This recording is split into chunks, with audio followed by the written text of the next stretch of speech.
السلام علیکم ورحمۃ اللہ وبرکاتہ۔ نحمده ونصلی علی رسولہ الکریم، اما بعد۔ اعوذ باللہ من الشیطان الرجیم، بسم اللہ الرحمن الرحیم۔ افحسبتم انما خلقناکم عبثا وَأَنَّكُمْ إِلَيْنَا لَا تُرْجَعُونَ۔ صدق اللہ العظیم۔ دو موضوعات پر گفتگو کرنا ہے۔ ایک موضوع یورپ کی طرح، مغربی ملکوں کی طرح، ویسٹرن کنٹریز کی طرح ہمارے علاقوں میں بھی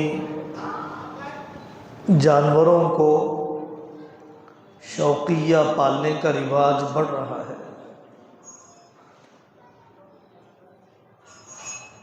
انسان اس کائنات میں دلہا ہے، مخدوم کائنات ہے۔ انسان بامقصد پیدا کیا گیا ہے۔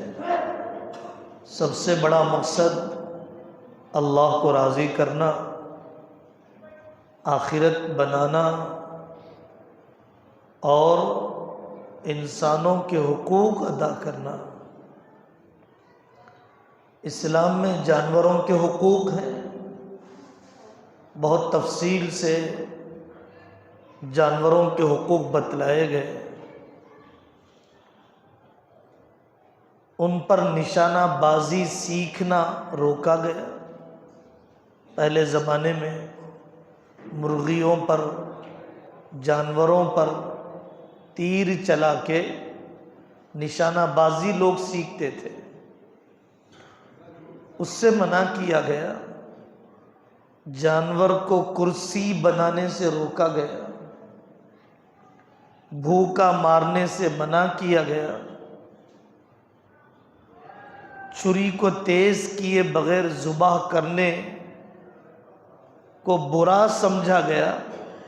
تکلیف بہت زیادہ ہوگی جانور کو، ایک جانور کے سامنے دوسرے جانور کو ذبح ہونے سے بچنا چاہیے، ذبح کرنے سے بچنا چاہیے۔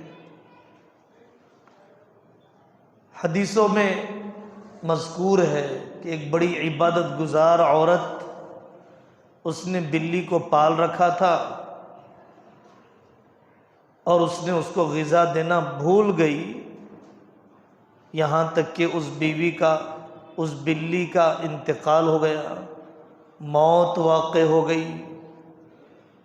اس عورت کو، جو بڑی عبادت گزار تھی، جانور کا حق ادا نہ کرنے کی وجہ سے جہنم میں ڈال دیا گیا۔ بخاری کی مشہور روایت میں موجود ہے، ایک بہت ہی بدکار قسم کا انسان، اس نے پیاسے کتے کو پانی پلا دیا، بڑی مشقت سے کنویں میں اتر کر چمڑے کے موزے میں پانی بھر کر۔ ایک دو واقعات موجود ہیں۔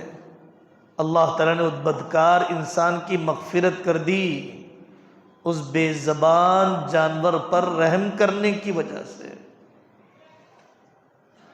جانوروں کے حقوق بتلائے گئے، لیکن جانور کے حقوق انسان سے زیادہ نہیں ہے۔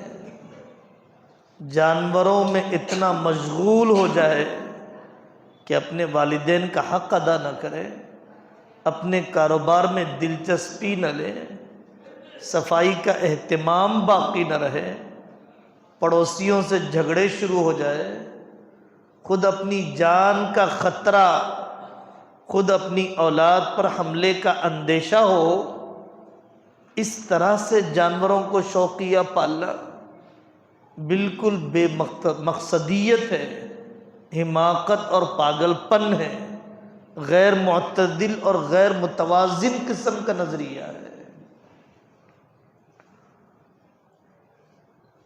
پہلے زمانے میں اور دیہات کے علاقوں میں مرغیوں کو پالا جاتا ہے، بکریوں بھینسوں بیلوں کو پالا جاتا ہے، واقعی ضرورت ہے، لیکن آپ گاؤں دیہات میں پالیے۔ وہ لوگ جو بستیوں میں پالتے ہیں اور بستیوں کی اندر بدبو اور بستی میں مچھر اور بستی میں آنے جانے والوں کو تکلیف، جانوروں کی طرف سے اذیت پہنچانا، یہ تو بہت ہی اخلاق کے خلاف ہے۔ انسانی آبادی میں یہ پرورش کرنا غلط ہے۔ اس کی جگہیں جو طے ہے وہاں پر آپ کیجئے۔ ایکویریم مچھلیوں کی پرورش، بلی اور کتوں کا اتنا بڑا کاروبار، مختلف قسم کے کتے، ایک تو گھر کی حفاظت کے لیے، ایک کھیت کی حفاظت کے لیے۔ کھیت کی حفاظت کے لیے شریعت نے اجازت دی ہے۔ گھر پہلے سے ہی محفوظ ہے، اونچی اونچی دیواریں ہیں، موٹے موٹے دروازے ہیں، اور بھونکنے کے ذریعے سے ہر سڑک پر سے گزرنے والا بچک جاتا ہے۔ یہ کون سی اپنی حفاظت کا انتظام ہے؟ اور کتا وہ جانور ہے کہ حضرت رسول اللہ صلی اللہ علیہ وسلم نے فرمایا کہ جس گھر میں وہ ہو رحمت کے فرشتے نہیں آتے ہیں۔ جس کے جھوٹے کے سلسلے میں کہا گیا کہ پہلی مرتبہ مٹی سے دھویا جائے، 6 مرتبہ پانی سے دھویا جائے، ایسے نجس قسم کے جانور کو اپنے گھروں میں پالنا، دلی تعلق، اتنا قرآن سے تعلق ہو جاتا، اتنا اپنے ماں باپ سے ہو جاتا، اتنا اپنے بھائی بہن سے ہو جاتا، جتنا کتوں سے بلیوں سے تعلق ہے اتنا انسانیت کی خدمت سے تعلق ہو جاتا۔ محلے کے غریبوں تک سردی کا سامان پہنچ جاتا، بیماروں تک عیادت اور تسلی کا پیغام پہنچ جاتا، عالم اور ملک کے لیے کچھ کرنے والے بن جاتے۔ اپنے اوقات اور اپنے اموال اور اپنی انرجی اور توانائی کو ایک بے مقصد قسم کی چیز پر، بلکہ بیوقوفانہ قسم کے میدان پر جھونکا جا رہا ہے، بعض مرتبہ ناجائز مصرف میں لگایا جا رہا ہے۔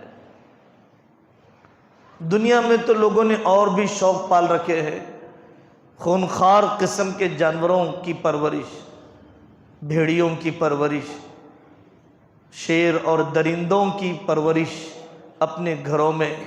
جانور تو جانور ہی ہوتا ہے۔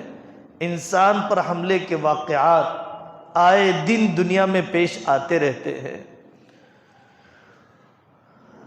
ان چیزوں کا لحاظ کرنا چاہیے کہ فرائض میں کوتاہی نہ ہو، دیکھ بھال میں مبالغہ نہ ہو، مالی صلاحیتوں کا ضیاع نہ ہو، تب ان چیزوں کی اجازت دی جاتی ہے۔